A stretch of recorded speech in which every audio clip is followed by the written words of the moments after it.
your little, edit it and put your little, pets in there. Like the pets are on the ride, right? Universal Studio Tour.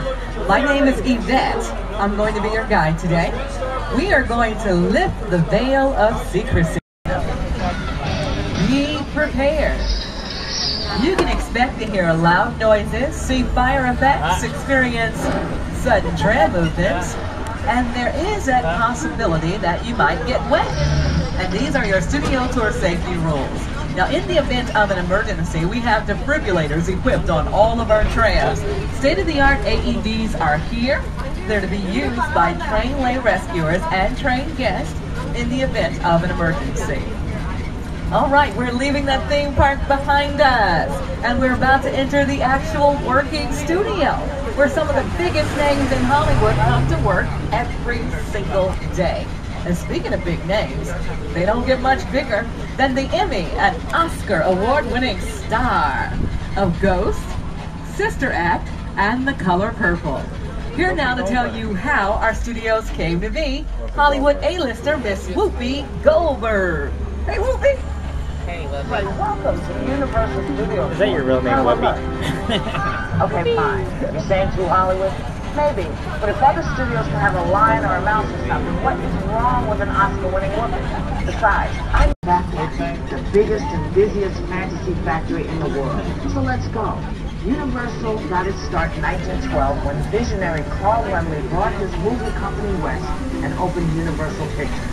On March 15, 1915, Mr. Laemmle invited the public, that's you guys, to visit his studio, and the Universal Studio Tour was born. You see, Mr. Laemmle believed that movies should make people laugh, or cry, or sit on the edge of their seats. And for the last century, Universal has been doing just that.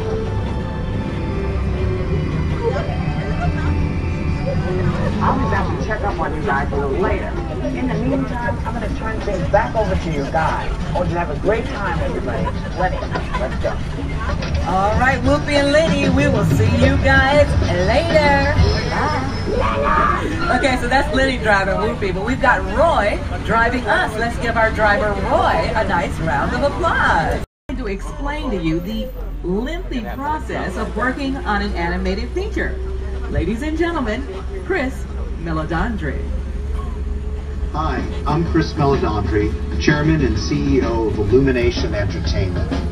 It might surprise you, but the initial process of creating a computer-animated film has very little to do with computers. Once we have the script in place, our artists storyboard the film.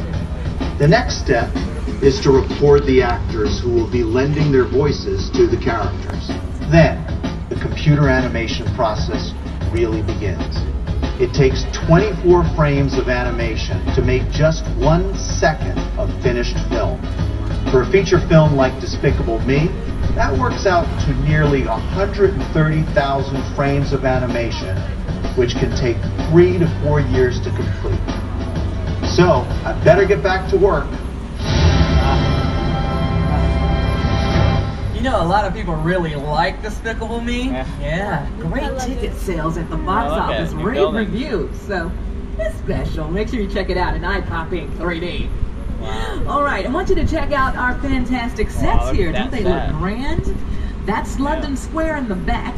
It looks just like those upscale flats around London near Parliament.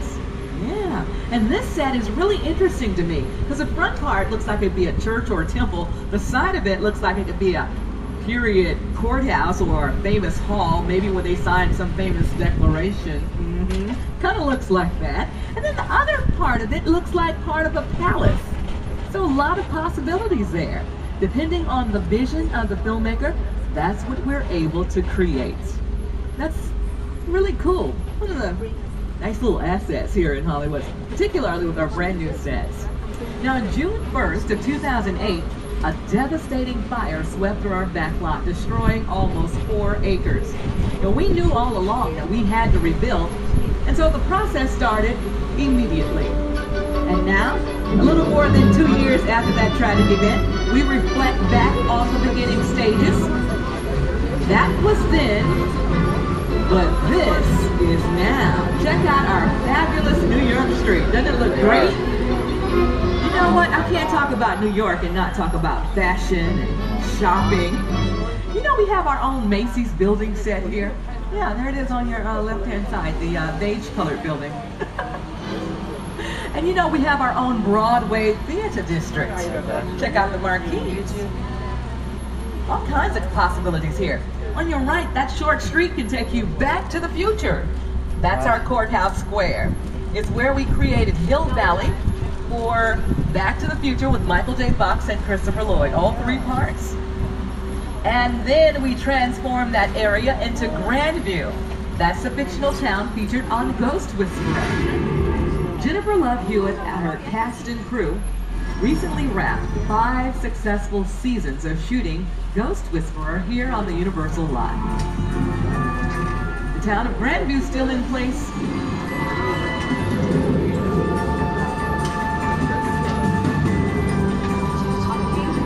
Still a work in progress, but we've come a long way.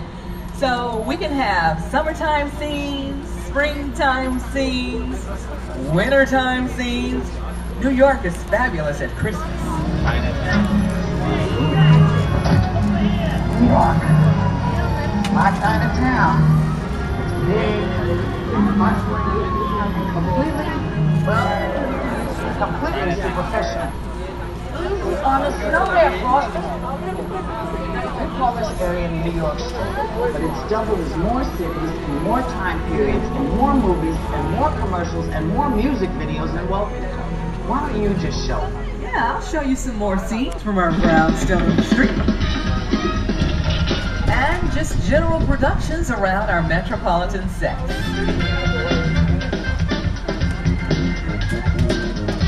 A lot of famous faces,